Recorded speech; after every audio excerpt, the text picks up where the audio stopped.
કામ કરીને આગળ વધતા બધાને આવડે, ફેલિયર આવે ત્યારે પોતાની જાતને હેન્ડલ કરવાને બહુ અઘરા છે.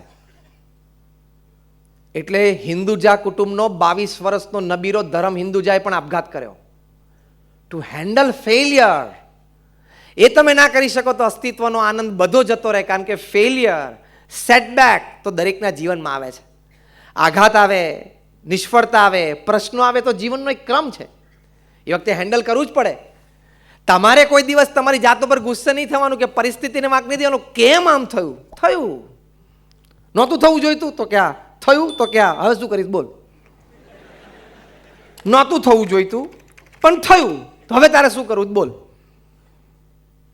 વરસાદ તો પડવાનો, તારે પલળવું ના હોય બહાર જતી વખતે તો છત્રીને રેઇનકોટ તારે રાખવાનો. વરસાદ તો બંધ નહીં થાય, એ સિદ્ધાંત છે.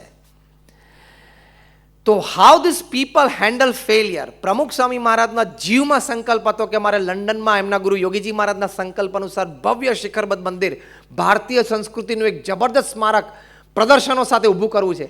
એની માટે લંડનમાં હેરો વિસ્તારમાં આપણી સંસ્થાએ મોટી જમીન લીધી અને ત્યાં મંદિર બાંધકામ માટેનો પ્રોજેક્ટ ફ્લોટ કર્યો. આજુબાજુના રેસિડન્સે બધાએ કેસ કર્યો કે અહીંયા આ લોકો રાત્રે 12 વાગ્યા સુધી ઢોલ મંજીરા અને નગારા વગાડશે, અમારી પ્રાઇવસી અને અમારું પીસ બંને ડિસ્ટર્બ થશે.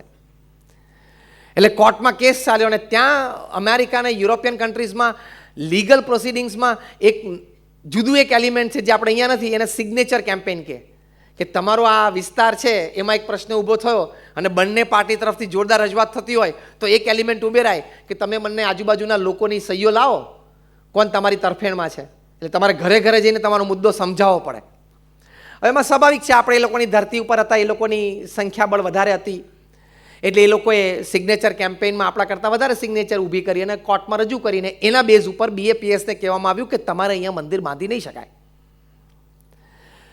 કોર્ટનો ચુકાદો આવ્યો હતો. અમારા લંડનના ટ્રસ્ટીઝે પ્રમુખ સ્વામી મહારાજને ફોન કર્યો. તે વખતે પ્રમુખ સ્વામી મહારાજ વડોદરામાં હતા અને ફોનમાં એમને કહ્યું કે સ્વામી આપણે કેસ હારી ગયા અને આપણે મંદિર ત્યાં નહીં કરી શકીએ.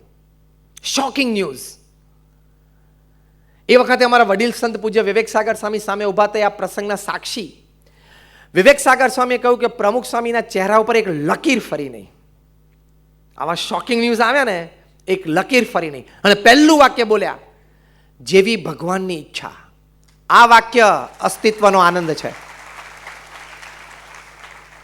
બીજું વાક્ય પ્રમુખ સ્વામી મહારાજ બોલ્યા કે આપણે આપણો પ્રયત્ન કરી લીધો, હવે જે ભગવાનની ઈચ્છા એ પરિણામ આપણને માન્ય છે. અને ત્રીજું વાક્ય બોલ્યા કે આપણે નિર્ણય કર્યો છે કે ત્યાં મંદિર કરવું છે એટલે મંદિર તો કરવું જ છે, બીજી જમીન શોધવાનું ચાલુ કરી દો. દે ડોન્ટ ફોલ બેક. ફેલિયર કે સેટબેક તો આવ્યું પણ દે ડોન્ટ ફોલ બેક. પાછું નહીં પડવાનું, સ્વીકારી લેવાનું, કઠણ છાતી રાખીને પરિણામ સ્વીકારી લેવાનું, પણ સામે તરત પુરુષ પ્રયત્ન ચાલુ કરી દેવાનો. મહાપુરુષોની આ રીત છે. એ રીત પ્રમાણે ચાલવાનું તો તમને અસ્તિત્વનો આનંદ આવશે.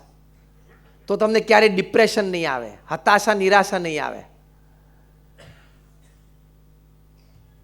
તો એ અસ્તિત્વનો આનંદ છે. પૂર્ણ રીતે આનંદ ભોગવવા માટે આ વિચાર ખૂબ જરૂરી છે કે whatever happens happens with the wish of God, happens for my God, and if I keep that attitude it happens for my progress and success.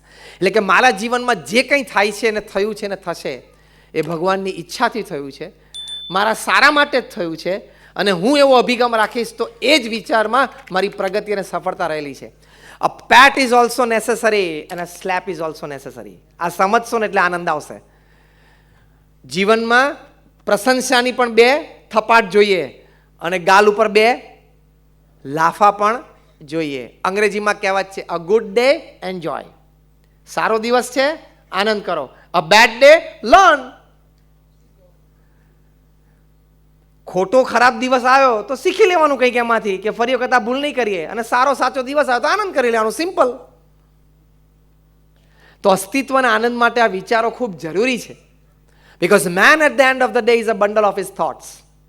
તમે સવારે જે વિચારો એ સાંજે થઈ જાઓ અને આખી જિંદગી જે વિચારો જીવનના અંતે થઈ જાઓ. એટલે વિચારો બહુ સ્પષ્ટ રાખવાના તો આપણને અસ્તિત્વનો આનંદ આવે. આ વિચારો હશે તો તમને બેલેન્સ રહેશે. અને છેલ્લી વાત કરવાની કે ભગવાન પ્રત્યેની અતૂટ શ્રદ્ધા રાખજો, ભગવાનનું નામ સ્મરણ નિત્ય કરજો. 50,000થી પણ વધારે પેપર્સ નેશનલ ઇન્ટરનેશનલ સેમિનાર્સમાં પબ્લિશ થયા છે. સાધુ સંતોએ નથી કર્યા, વૈજ્ઞાનિકોએ કર્યા છે, કે જેમાં ભગવાનના નામ સ્મરણથી શારીરિક માનસિક લાભ થયા હોય, ભગવાનના દર્શન દંડવત કરવાથી શારીરિક માનસિક આંતરિક લાભ થયા હોય. હમણાં યુનિવર્સિટી ઓફ પેન્સિલ્વેનિયા અને યુનિવર્સિટી ઓફ ફિલાડેલ્ફિયામાં અમેરિકામાં બે ડૉક્ટર્સ, ડૉક્ટર એન્ડ્રુ ન્યુબર્ગ અને ડૉક્ટર H.G. કોઈંગે એક પ્રયોગ કર્યો.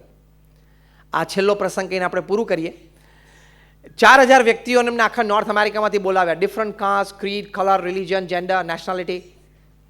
એ બધાને 4,000ને 1,000 4 ગ્રુપ પાડ્યા. પહેલું ગ્રુપ હતું 4 થી 12 વર્ષની ઉંમરના બાળકો, બીજું ગ્રુપ હતું 12 થી 22 વર્ષના તરુણો અને યુવાનો, ત્રીજું ગ્રુપ હતું 22 થી 60, એટલે બધા બૌદ્ધ આપણે અહીંયા બેઠા છીએ, અને ચોથું એજ ગ્રુપ હતું 60 થી ઉપરના. સ્પેશિયલ સાયકોન્યુરો સોફ્ટવેર્સથી એ લોકોના માઇન્ડ મેપિંગ થયા, એ લોકોના MRIs થયા.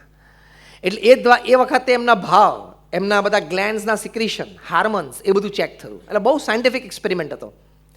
પછી એ લોકોને ઇન્ડિયન સિટિંગ પોસ્ચરમાં પલાઠીવાળીને જમીન ઉપર બેસાડ્યા, આંખ બંધ કરીને જે પણ ભગવાનમાં તમને શ્રદ્ધા હોય એ ભગવાનની મૂર્તિનું ધ્યાન કરીને તમે નામ સ્મરણ કરો 12 મિનિટ સુધી. એ પ્રયોગ 3-4 વાર કરાવડાયો. પછી એમને કીધું હવે પોતપોતાના ઘરે જાઓ, 8 અઠવાડિયા સુધી આ પ્રયોગ ચાલુ રાખજો, રોજ એકવાર કરજો અને 8 અઠવાડિયા પછી તમે પાછા આવજો. 8 અઠવાડિયા પછી પાછા બધા આવ્યા, પાછા 2-3 વખત આ એક્સરસાઇઝ કરાવી. પછી સાયકોન્યુરો સોફ્ટવેર્સથી એ લોકોના માઇન્ડ મેપિંગ થયા અને એ લોકોના MRIs થયા. પરિણામ જે આવ્યા એ આ યુનિવર્સિટીની વેબસાઇટ ઉપર તમે વાંચી શકો છો.